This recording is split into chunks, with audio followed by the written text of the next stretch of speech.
Well, hello, sinners, and welcome to the Hazbin Hotel pod. Welcome to the after, these are parentheses, guys, show. My name is Tessa. I'm with MamasGeeky, and I'm so glad you guys are here. I have some fellow sinners with me. Go ahead and introduce yourselves. Why don't you introduce yourself, Rachel?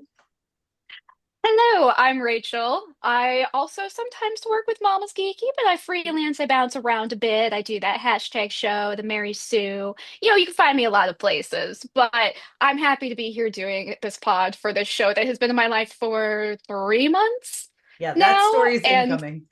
yeah, and it is quite literally taken over every fiber of my being. Every thought is somehow related to either Hazbin Hotel or Hell of a Boss. So, thus, this podcast was born because we needed some place to talk without going crazy. And you all can thank Tessa. I'm like, you're here on this side of my screen. You can all thank Tessa for getting me into Hazbin Hotel at San Diego Comic-Con, for accompanying me to the Helloverse party and so kindly explaining everything that was coming on the TVs and Word being like, this is vomiting on this. you about everything that was on. You're just word vomiting on me. And I'm like, yeah, okay, cool. And then you sold me on Porn Star Demon. And then I said, oh, he's going to be my favorite. And And was he? lo and behold, I mean, he is. Listen, I love everybody. I love I all the know. characters. I can't pick a true favorite. Like It's it's hard. so it's so difficult. I will always want to say Angel just because I'm like, we're Italian American. That's that's where our similarities end. And then Rachel went home and she sucked in Sophie. Sophie, why don't you introduce yourself? Hello, I'm Sophie. I don't do any journalist stuff. I just help them out if needed. No, but it was when she came back from San Diego Comic Con. I was just like asking like how it went, and I know like plane delays, cancellations, everything. So she's like, "Oh, I watched this show." So I was like, "All right, cool. What is this?" So my thing is, I love the whole aspect of angels and demons. I've always loved shows that touch on that stuff because growing up, my brother got me into Neon Genesis Evangelion, which is like heavy on angels, like destroying the world, them fighting them. Awesome shit. But I don't know what it was about this. I was like, the first watch I went through was season one. I was like, I love this. This is great. But then she was like, oh, there's another one. I was like, what do you mean there's another one? So we watched. Yeah. We on my YouTube, we just flew through watching Hell of a Boss seasons 1 and 2, and it was insane. And Yeah. I feel like that's what sucked me in, and that was like 2 months. So I feel like I don't know what it is about this show. I love it so much. Yeah. And we watched the shorts, and you know what? I gotta show him off because we got the Chupa Cadupa.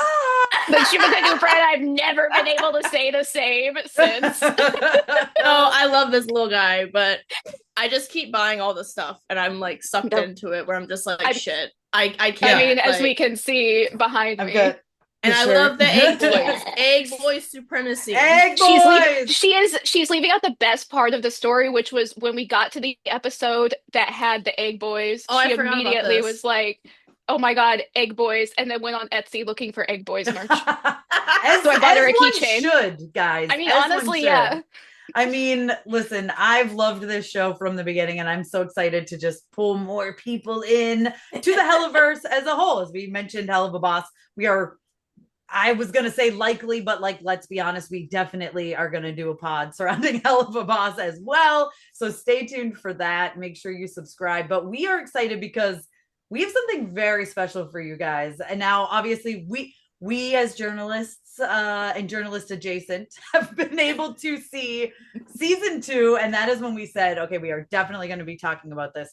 Do not worry, there will not be spoilers for any episodes that are not out. We are keeping it, our lips sealed.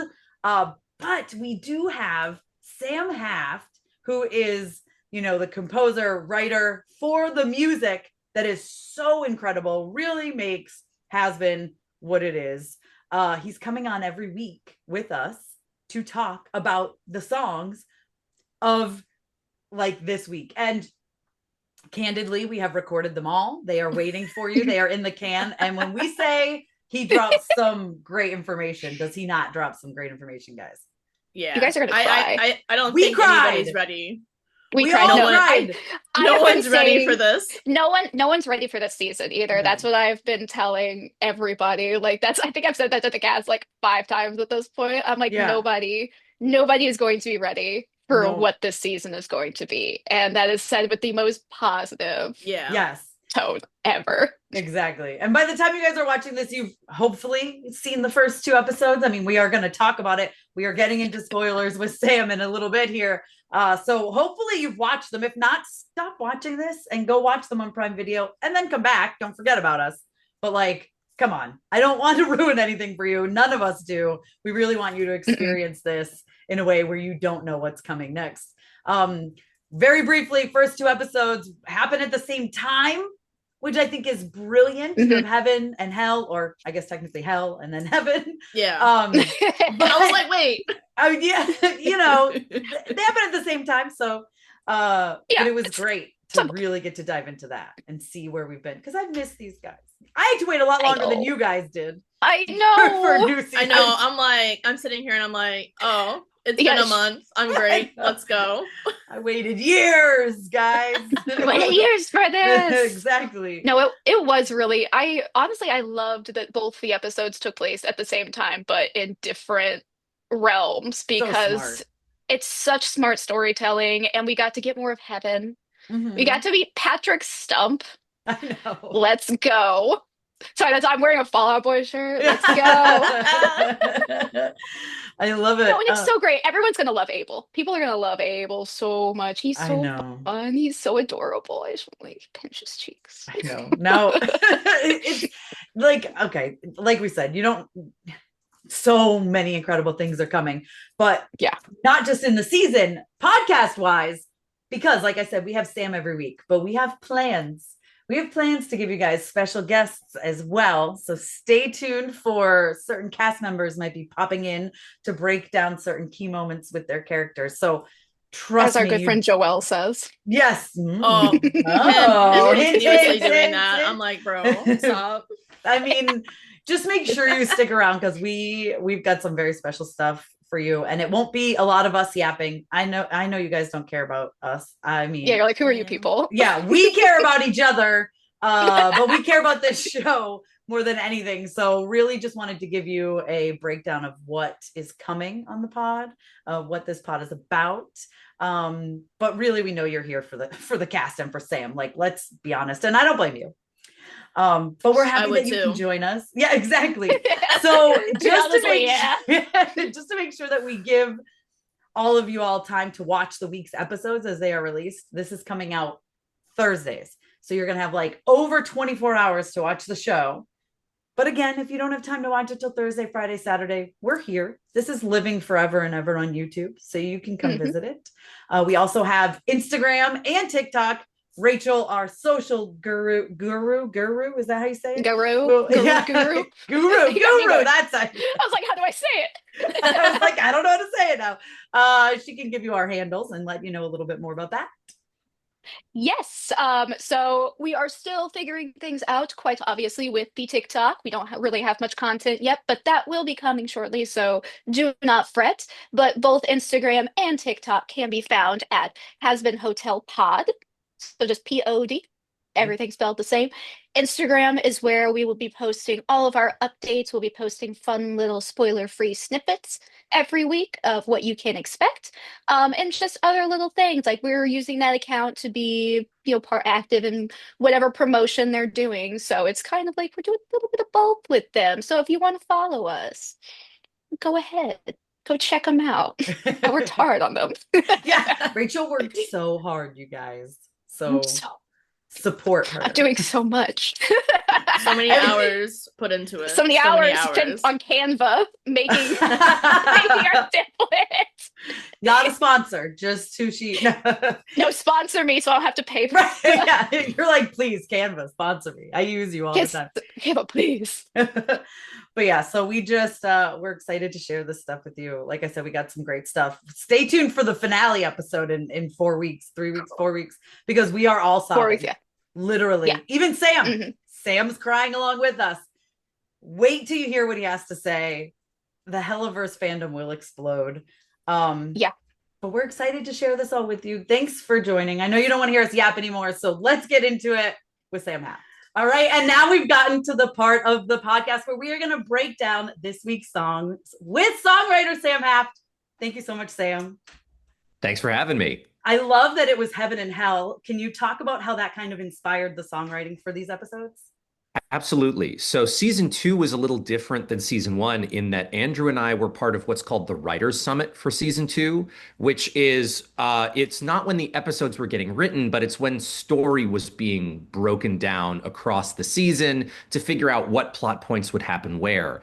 And actually, episodes 1 and 2 were decided on fairly late in the game. And I think, if I remember correctly, at the very beginning, we thought about starting it in heaven, starting season 2 in heaven and swapping the episodes around. But ultimately, it felt like heaven is such a different environment and such a different sort of social fabric from hell that it felt, I think, like too much of a departure.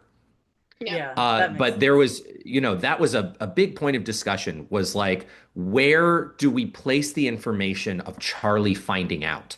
Yes. And there was a lot of discussion about what does that mean we start immediately in heaven? Does that mean we start in hell, but Charlie doesn't find out for a while? And then eventually what got settled on was this pair of episodes that are essentially happening simultaneously that have the same end point, where we get to kind of converge on this very important point in time, which is Charlie discovering that her plan works. Yeah. Oh my God. And it was so exciting. I'm like so glad we don't have to wait forever for this, Yeah, totally. So obviously Hazbin Guarantee was the first one that was released, the first song that was released out before the episodes even aired. Can you talk about, inspirations behind that and how you knew we had to like get this part of the story out? Absolutely. I mean, I think Hazbin Guarantee is sort of meant to be kind of a foil to Happy Day in Hell, which starts season 1, in that it's sort of a world introduction song, but our world has changed a lot since Charlie starts the song in season 1. In season 1, it's sort of Charlie off in this world, introducing this world, talking about, like what she finds charming about it, but she clearly sort of sticks out. Like this is a world that is rejecting her actively in spite of her love for it. Meanwhile, when we start season 2, the hotel is full of people. It's got all this hustle bustle. She's started to assemble this found family, and Charlie really isn't going through this as alone as she is in season 1. So that's a big part of it, is reflecting the differences between those two things, while also maintaining that really kind of chipper, almost Disney songbook style that is signature to Charlie. And then what was really fun about this was starting there and getting Charlie in her full Disney cornitude, and then traveling away from the hotel into the media district where we could see again, this is a song of foils, the other foil being that of Vox and V Tower, and the way that they're trying to bring sinners in. Because obviously in season 1, they're introduced, we see they have a lot of influence, but we don't see the way they kind of hands-on manipulate sinners. We see the kind of general, like you see little bits of Vox's advertisements, stuff of Vox in the media, that kind of thing.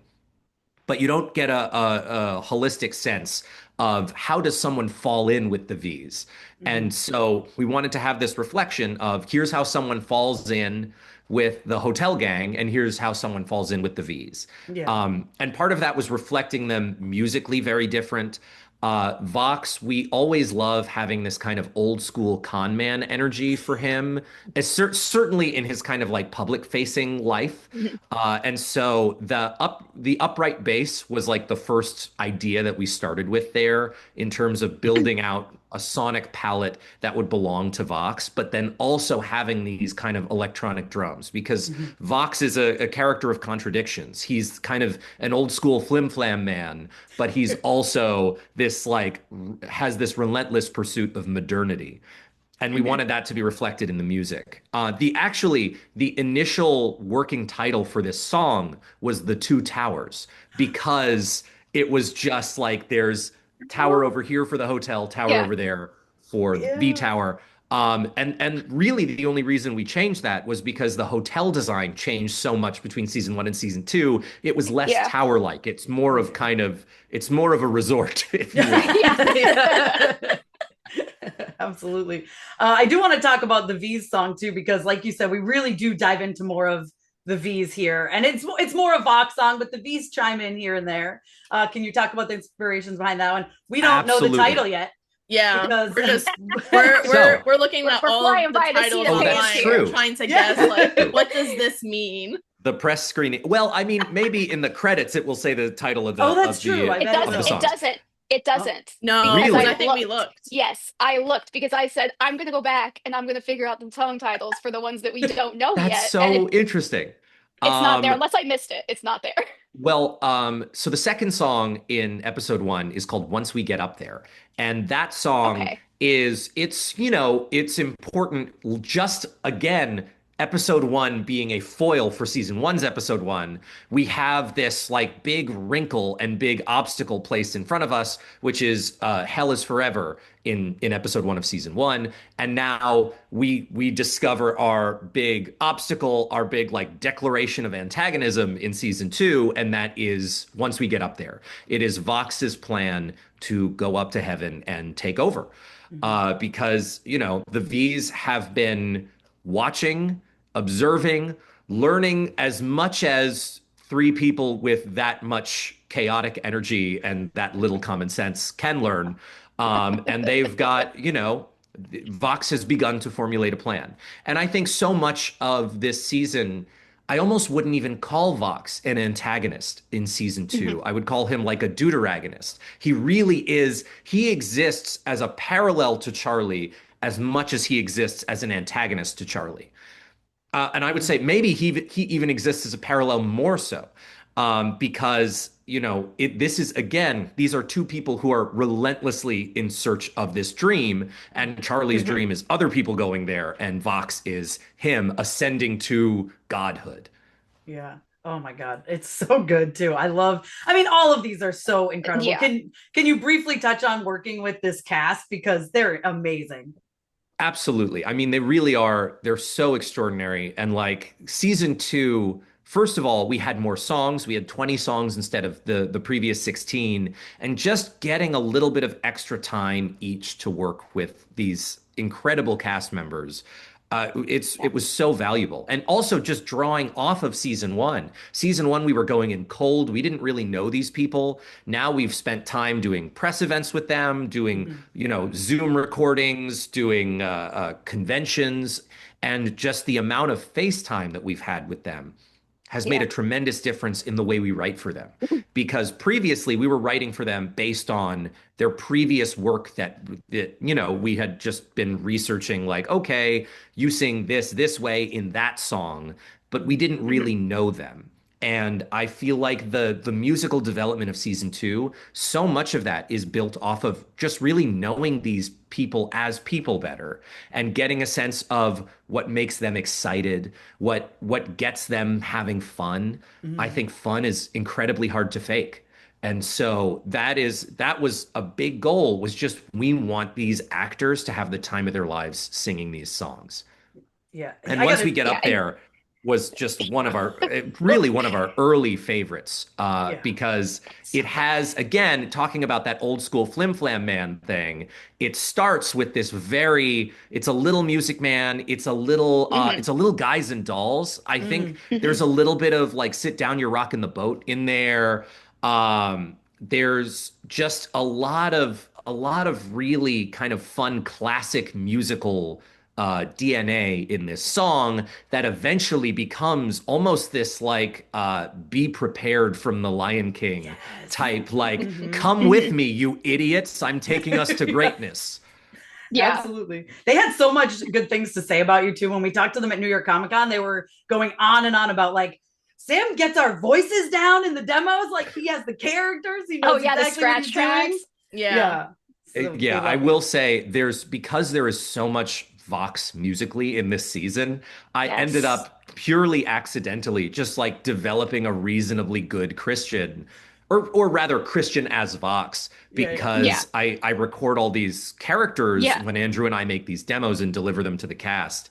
And it's so I think it I didn't realize how unusual that was until people started commenting on it.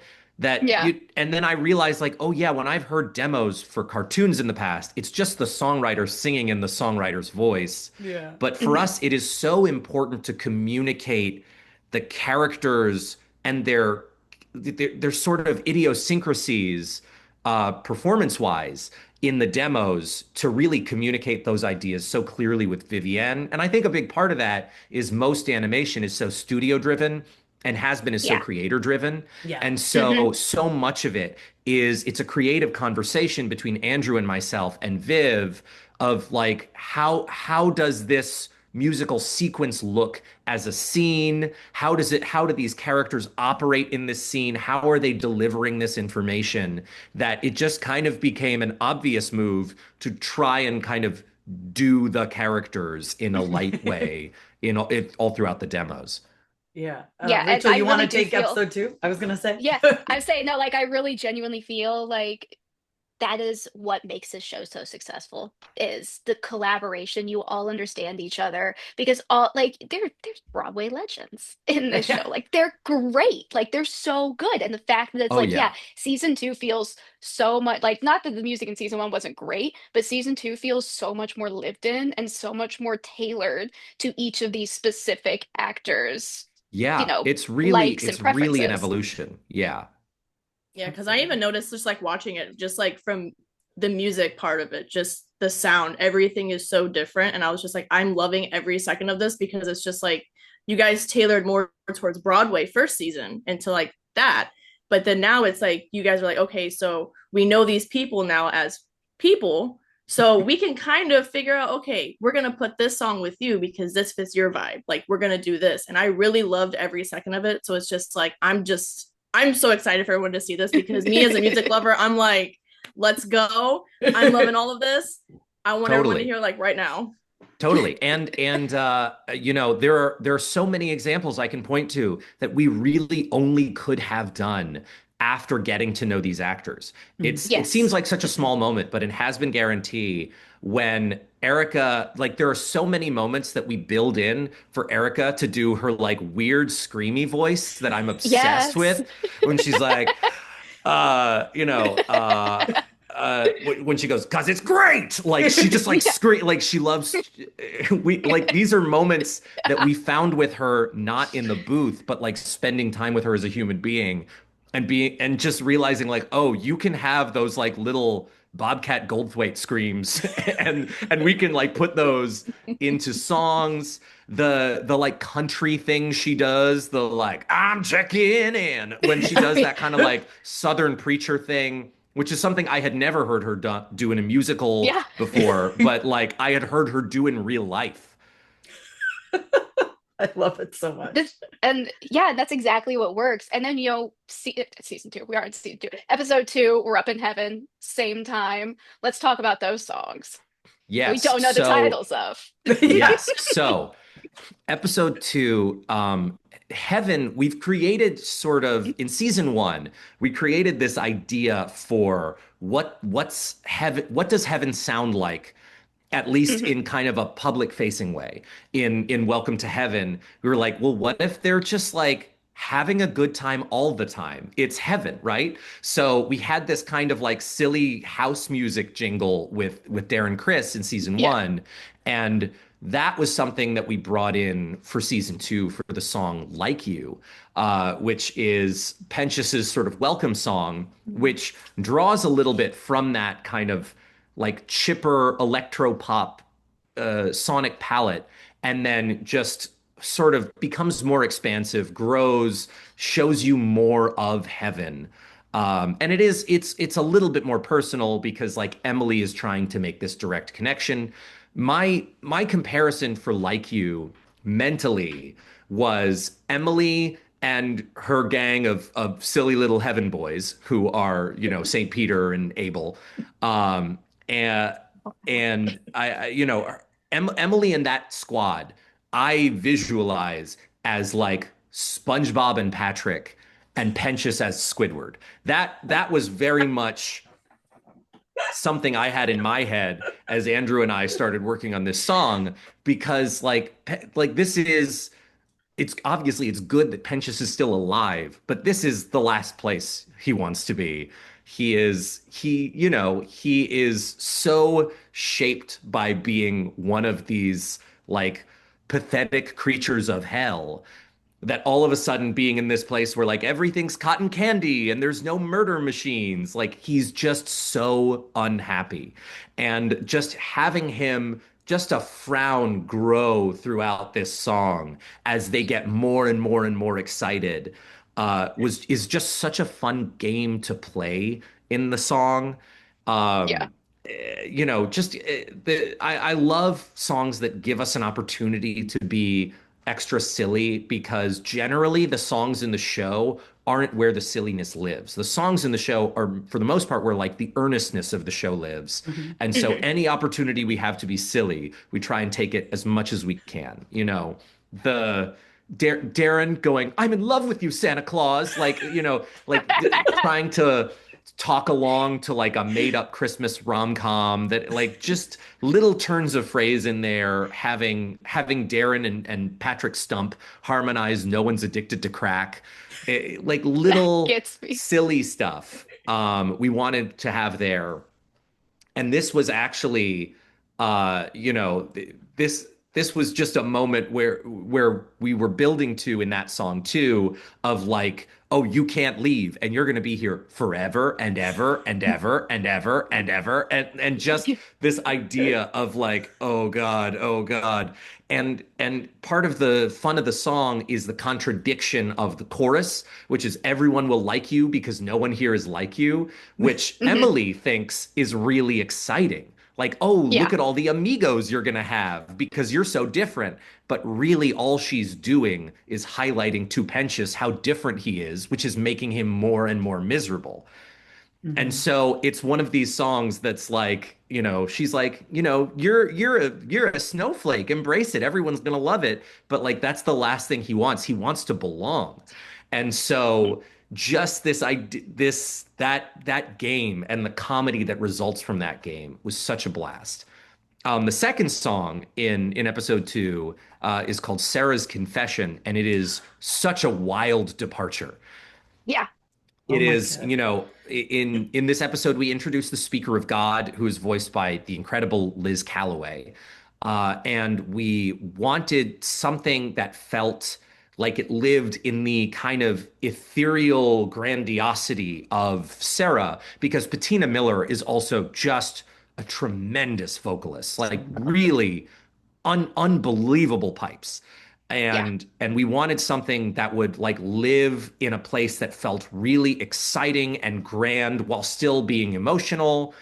When we were briefed on this by Viv, she was like, vocal runs everywhere, vocal runs. and so part of it was like, this is a conversation between these two characters philosophically, but this is also a conversation between these two characters musically. And so the grandiosity of Sera should also be matched by the grandiosity of the Speaker of God. And so that was a big thing of like, having these vocal runs and melodies that go over each other and are in conversation with each other.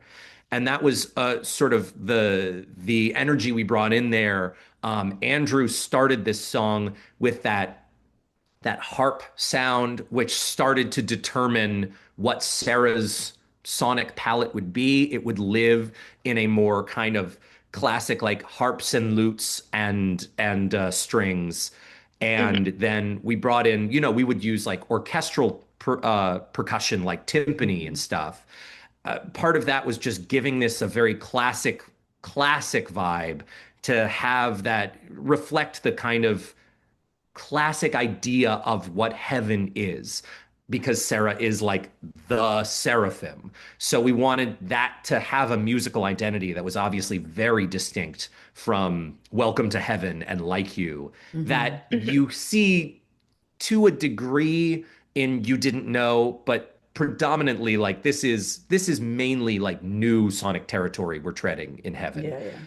Yeah, yeah, because you didn't know is like very much like it's a little bit of everybody. Like you're getting a little Yeah. of Charlie, you're getting a little bit of Adam. Yeah, So it's like, yeah, and I think that these songs specifically for Heaven are just as much characters as the actual characters because they fully set the tone. And like you were talking about with Emily, she's so earnest and she doesn't see outside of her own worldview. She doesn't understand what it's like to be isolated and ostracized. And she thinks, Heaven's fantastic. Why wouldn't you want to be here?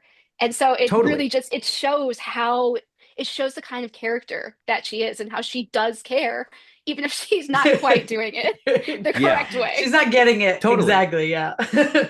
But before we Yeah, talk and about Gravity, real quick though, I just want to say, literally, I died when I heard there were 3 songs. The third song started, and I was like, "This is new." Me, no, I was Yeah. like, oh my God. I'm like, She's oh, there. there's not 2. There's another one. I I was like, oh, know. this is great.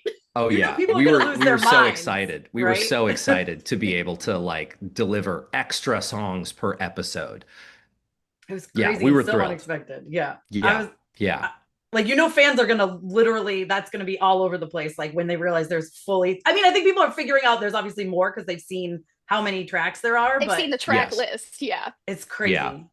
Yeah, It was it's fun. really Yeah. cool. And also to just touch on Like You for a second, another component of Emily there is like she's Heaven's Charlie, right? She Yeah. has her idea of what's going to make everybody feel better, and she's so bright and chipper and sunshiny that she just wants to project her sunshine over everyone around her.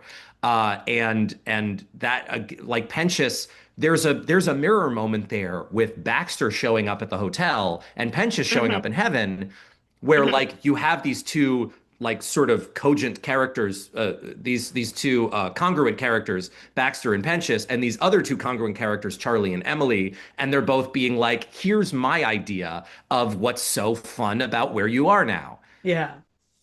All right. Now Yeah. we got to talk about So Okay, Gravity. now we have to talk about let's Gravity. talk Gravity. Because okay, so we had already I- heard it, obviously.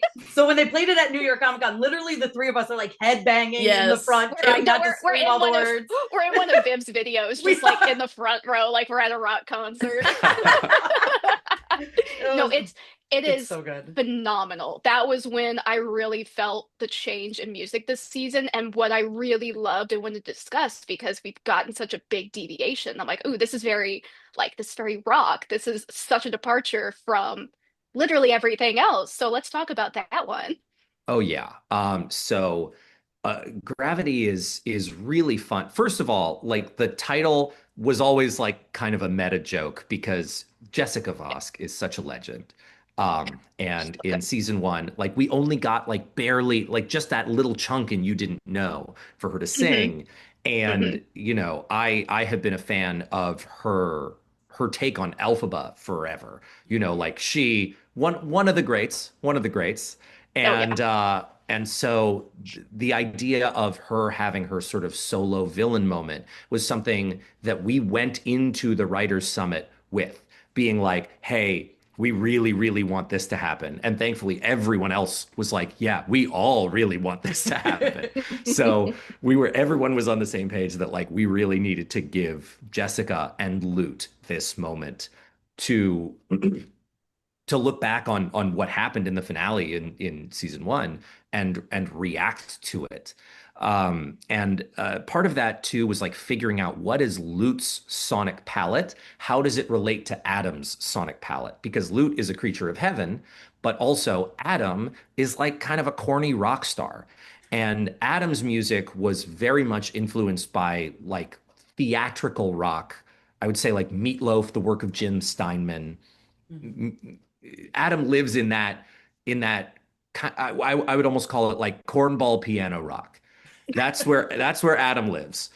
And so how is Lute different from that? And the idea that like Lute is Adam is boorish and Adam is a misogynist and he's cruel, but he is not vicious the way Lute is. And he's almost put off by her viciousness in season one. Hmm. So I think how do we reflect that in music? And that was to live in a much like scarier place. And we wanted this to be a villain song that doesn't just feel kind of charming, because you have Once We Get Up There in episode 1, which is I would call like kind of a charming villain song that makes you almost like root for them and be like, oh, I wonder what's going to happen. We Yeah. wanted to make a villain song that would make you like really afraid for what she's going to do. And so that was part of it, and like something that lived in her menacing place. So, first of all, the rock that it needed to channel would need to be a lot more intense, be a lot more not metal, but metal-ish, Yeah. and live in just a darker zone that didn't have the kind of fun that Adam would communicate with rock music. And then when we had the idea to combine this like spooky churchy thing, almost like, we were visualizing those massive like red robed spirits in Hellfire and Hunchback of Notre Dame. Mhm. The like just visualizing this idea of Lute being as a character the avatar of like violent religious dogma, and how that pervades the track. So then we added what we called our Latin scaries, which are the voices that go Sanctus Dominus, which is Holy God or Holy Master, Holy Lord or Holy Master. Then there's Ignis and Vindictus, which is fire and revenge, and then at the end Gravitas, gravity, obviously. And so adding those choir components to this rock made it something that to me reminds me of a lot of I listened to a lot of like cornball gothy emo stuff in high school. Like I a band I listened to a ton was a band called Within Temptation, which was like kind of a melodic metal band, but also kind of a like a gothy, like they would have like violins and chanting and stuff. Oh, And that sort of mixture for Lute felt like it made so much sense. And yeah, like Gravity was the range on that song is so crazy because yeah. Jessica hits one of her lowest notes in the first verse when she's like forget and forgive, like she goes Yeah. forgive, she's way down there. And then A Hard Rain, she goes to the very tippity top of the range of that belting mixed voice range. And it really, like, again, this is a song that can only exist through knowing the actor well enough to know, like, oh, Jessica can really pull off this rangy of a song. Yeah. The song also does some things that, like, I really love when music does, which is when lyrics and music kind of work together dramaturgically, if you will, in that, you have the lyrics saying a hard rain is going to fall down, and that vocal line starts as high as the song goes and falls down. So, like, little moments like that, I think really add a little bit of extra polish to a song that a listener can't maybe immediately identify, but like subconsciously strikes a chord and makes Yeah. them go like, oh, there's something about that that's like really satisfying to hear. Yeah. And it's Yeah. a much more contemporary version of rock than Adam. Like Adam's the first man, he sings a very old school rock and roll. And this is a Mhm. lot of these rhythms that Lute is singing only exist in contemporary rock because these are rhythms that come to rock from hip hop. So I think, like there's a lot of components of this song that exist in a much more modern type of rock music than Adam sings as well. So good. Yeah. It's so I, good. I mean, all of the songs are great, but that one, I was so excited when they played that at New York Comic Con. We were like, what's it going to be? Yeah, of course it's Gravity. Like, that made so No, much and sense. yeah, people are gonna love it.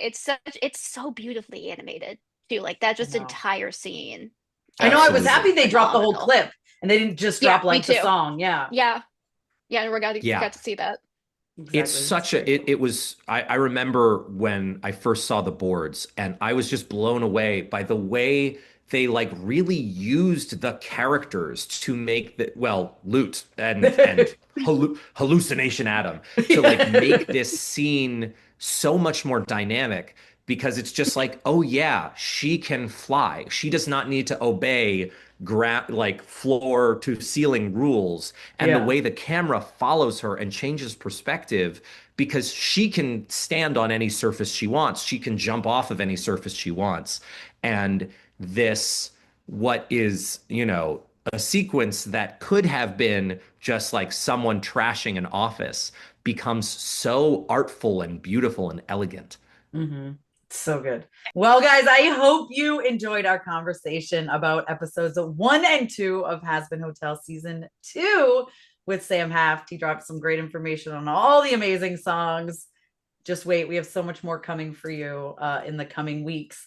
Join us next week for Hazbin Hotel season 2, episodes 3 and 4, discussion breakdown with Sam on the music, and maybe a special guest or two. You never know. You never know. You never know. Thanks, guys. We'll see you next week. Bye. Bye, everybody.